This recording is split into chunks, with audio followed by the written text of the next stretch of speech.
নমস্কার বন্ধুরা, ভ্রমণ সাথী মিতা চ্যানেলে আপনাদের আরও একবার স্বাগত। হর হর মহাদেব। আপনারা হয়তো জানেন 2026 সালের অমরনাথ যাত্রা গত বছরের ন্যায় 3রা জুলাই শুরু হতে চলেছে। অমরনাথজির সাইনবোর্ডের ওয়েবসাইটে সব, যেমন মেডিকেল টেস্টের জন্য হাসপাতালের লিস্ট এবং অফলাইনে রেজিস্ট্রেশনের জন্য ব্যাংকের লিস্ট বিস্তারিত পেয়ে যাবেন। প্রথমেই সরকারি হসপিটালে মেডিকেল টেস্ট করিয়ে ফর্ম ফিল আপ করে জমা দিতে হবে। তারপর হাসপাতালের সুপারের কাছ থেকে ফিট সার্টিফিকেট নিয়ে অমরনাথজির নির্ধারিত ওয়েবসাইটে নির্ধারিত ব্যাংকে জমা দিতে হবে। ব্যাংক কর্তৃপক্ষ আপনাকে একটি যাত্রা পারমিটের সাথে যাত্রা শুরুর ডেট দিয়ে দেবে। গত বছর আমি অমরনাথ যাত্রার পূর্ণাঙ্গ ভিডিও আমার চ্যানেলে পোস্ট করেছিলাম। আপনারা আমাকে অনেক ভালোবাসাও দিয়েছেন, যেটা দেখে আপনাদের একটা সম্যক ধারণাও হয়েছে বলে মনে হয়। অমরনাথ যাত্রা সবচেয়ে গুরুত্বপূর্ণ হলো, যদি আপনি পায়ে হেঁটে যেতে চান, সেটা হলো আপনার ব্যাগ প্যাকেজিং। আপনার লাগেজ যত ছোট হবে ততই আপনার পথ চলতে সুবিধা হবে। অথচ আপনার গুরুত্বপূর্ণ কোনো জিনিস বাদ দেওয়া যাবে না। আপনারা যারা যেতে চাইছেন তাদের জন্য এই ভিডিওটি গুরুত্বপূর্ণ। চলুন আমার মেন ভিডিও। আমি ভ্রমণ সাথী মিতা চ্যানেলে মিতা, আপনাদের সবাইকে স্বাগত। আজ 28শে জুন। বহুদিন এর ইচ্ছা ছিল যে আমি অমরনাথ যাব। আজকে সেই প্রতীক্ষার অবসান। এই অমরনাথ যাত্রা হচ্ছে ভারতবর্ষের একটি কঠিনতম তীর্থস্থান যাত্রার ভিতরে। এই যাত্রা করতে গেলে আমাদের সমস্যার সম্মুখীন হতে হয়। কোনো সময় হয়তো বৃষ্টির সম্মুখীন হতে হয়, আবার কোনো সময় গরম, দুর্গম চড়াই পথ বেয়ে উপরে উঠতে হয়, ঢালু পথ দিয়ে আপনাকে নিচে নেমে আসতে হয়। সেই কারণে আপনাদের ব্যাগ প্যাকেজ গুরুত্বপূর্ণ পার্ট। ব্যাগ প্যাকেজের ভেতরে আপনাদের প্রথমে কিছু ডকুমেন্টস, আমি যেমন কিছু ডকুমেন্টস, এগুলো আপনাদের যতজন অমরনাথ যাত্রী যাবে তাদের এই ডকুমেন্টসগুলো তাদের সঙ্গে রাখতে হবে। তার মধ্যে হচ্ছে যাত্রা পারমিট আছে, আধার কার্ড আছে।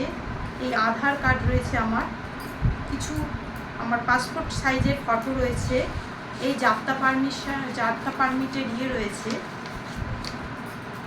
এবং ট্রেনের টিকিট আছে, আসা যাওয়া ট্রেনের টিকিট, এগুলো আপনাদেরকে সাথে রাখতে হবে। এবার আসি আমি কি কি ব্যাগের মধ্যে নিয়েছি।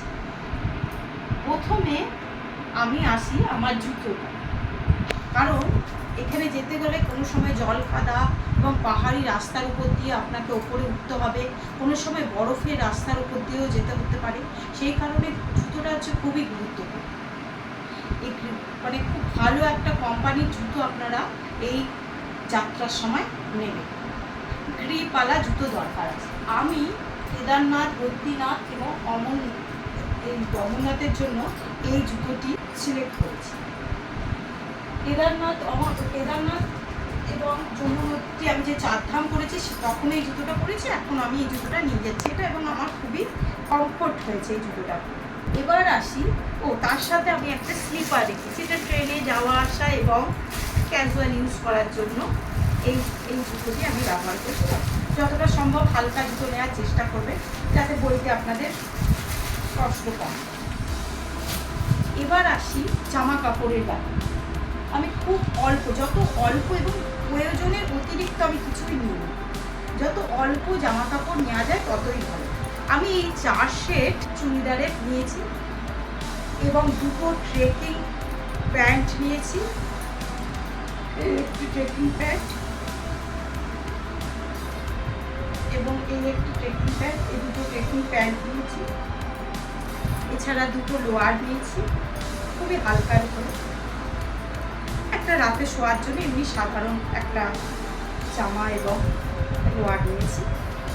ইনার গার্মেন্টস আপনারা আপনাদের প্রয়োজন মতো নেবেন। এছাড়া ওখানে যেহেতু খুবই ঠান্ডা, বিশেষ করে শেষনাগের ওখানে আপনাকে -5 এরকম টেম্পারেচার নেমে যায়। প্লাস আপনাদের বিভিন্ন জায়গায় বৃষ্টির কারণে টেম্পারেচার কখনো আপ ডাউন হয়। সেই কারণে ঠান্ডার জন্য আমি কয়েকটা জিনিস নিয়েছি, যেমন এই জ্যাকেটটি রেখেছি। আমি একটা বড় জ্যাকেট নিয়ে হালকার উপরে এই জ্যাকেটটি নিয়েছি। এছাড়া এটা উলেন একটা ধরে পরার জন্য, তার সাথে ফ্লিস, এই ফ্লিসটা খুবই গুরুত্বপূর্ণ, এটা গরম এবং খুবই হালকা। আপনারা এরকম একটা ফ্লিস নেবেন, ফ্লিস বা আপনাদের প্রয়োজন মতো নেবেন, খুবই ঠান্ডা এবং ছিঁড়ে নেবেন। তাছাড়া এই দুটো একটা পশমিনা একটা আমি হালকা খুবই একটা চাদর, অথচ গরম, এটা নিয়ে রেখে দিয়েছি, কখন প্রয়োজন যদি পড়ে একটা এটা স্কার্ফ হিসাবে ইউজ করতে পারেন, আপনারা অন্য হিসাবে ইউজ করতে পারেন, নিয়ে রয়েছে। এছাড়া ওখানে যখন গরম থাকবে তখন সেই সময় এই যে ক্যাপ এটা রাখতে হবে, প্লাস সানগ্লাস। এই সানগ্লাস এবং ক্যাপ এই দুটো আপনাকে গরমে খুবই সাহায্য করবে। এই সানগ্লাসটা নেওয়ার এই কারণে, কারণ বরফের উপর সূর্যকিরণ করে অনেক সময় চোখে রিফ্লেক্ট হয়ে চোখের ক্ষতি হয়, এটা নেওয়া যায়। প্লাস আমি একটা সানস্ক্রিন লোশন নিয়েছি মুখে মাখার জন্য। এইগুলো ঠান্ডাতে এই গরমিং নিয়েছি, ছোটো ছোটো গরমিংগুলো দরকার অনুযায়ী লাগবে। ছোট অল্প প্রয়োজন, যতটুকু প্রয়োজন এই কসমেটিক্স একটু টিপ, এইগুলো আপনাদের প্রয়োজন মতো ছেড়ে নিই।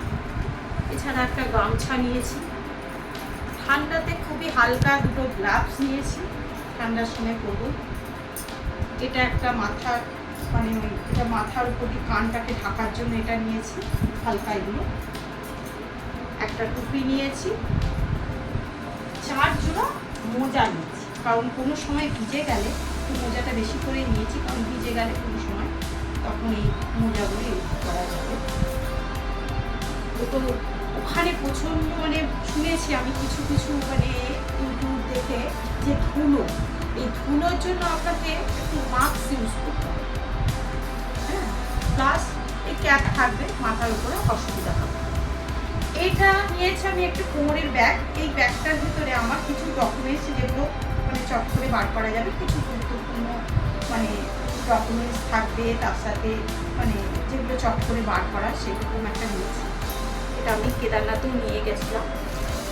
এটা ওয়াটার প্রুফ হচ্ছে, ফোনের একটা কভার, বৃষ্টির সময় এটা লাগবে। ওষুধপত্র নিয়েছি খুব দরকারি, যেরকম ইলেকট্রলটা খাবেন আপনারা, কারণ হাঁটাতে অনেকটা শরীরে এনার্জি ক্ষয় হয়, জলের সাথে এটা মিশিয়ে খাবারের সমান উপযোগী এটা। এই ওষুধ নিয়েছি প্যারাসিট, হাত পা ব্যথা ট্যাথা হলে হাঁটা চলার জন্য এই ওষুধটা খেতে হবে। গ্যাস ফ্যাস অম্বল টম্বলের জন্য প্যান্ডি রেখেছি, ব্যান্ডেড রয়েছে। কোনোভাবে মোচকে বাইয়ে গেলেই ভলিনি স্প্রে খুবই উপযোগী, এটা রেখে দিয়েছি। উচ্চতাজনিত কষ্টের জন্য কর্তু, তাদের শ্বাস প্রশ্বাসের প্রবলেম হলে কর্তু শুনতে খুবই উপকার। ঠান্ডায় নাক বন্ধ হয়ে গেলে নেশাল ড্রপ। এছাড়া কয়েকটা ওষুধ নিয়েছি, যেমন জিরো ডলফি, গা হাত পা ব্যথা হওয়ার, মানে যতটুকু না নিলে নয়। কিছু ড্রাই ফ্রুটস, যেমন আপনার খেজুর আছে, ছোলা, বাদাম, ক্যাডবেরি, চকলেট, এগুলো নিয়েছি। একটু মুড়ি নিয়েছি সামান্য, শরীরে কোনো অসুবিধা হলে একটু মুড়ি খেয়েও মানে মোটামুটি কাটা যায়, এটা হালকাও আছে, অসুবিধা। এই হচ্ছে আমার ব্যাগে যতটুকু যা নেবো, এইটুকুনি সব। তাছাড়া আমার ব্যাগ বলতে আমি একটা সামনের এই একটা ব্যাগ নিয়েছি, এটা মানে ওষুধপত্র, টুকরো টাকা, ডকুমেন্টস এগুলো থাকবে, পিঠে এগুলো থাকবে, যেগুলো আমার মানে পরার এই জামা কাপড় এগুলো এইটার ভিতরে থাকবে। এই দুটো ব্যাগ আমি নিয়েছি, মোটামুটি এইগুলো রয়েছে। এই কটা নিলেই মোটামুটি আমি বিভিন্ন জায়গায় যতটুকু যা জানি, আমি কেদার গেছি, যমুনোত্রী গেছি, তুঙ্গনাথও ঘুরে এসে আপনাদের পরে সেসব ভিডিও শেয়ার করবে। এগুলোর ক্ষেত্রে আমার যতটুকু লেগেছে এনাফ, এইগুলোতেই আমার হয়ে যায়। আপনারা এইভাবেই করবেন। আজকে এই পর্যন্ত। হর হর মহাদেব, নমস্কার। আপনারা আমার আগের দেওয়া অমরনাথ যাত্রা পর্বগুলো দেখবেন, তাহলে আপনাদের সুবিধা হবে। নমস্কার।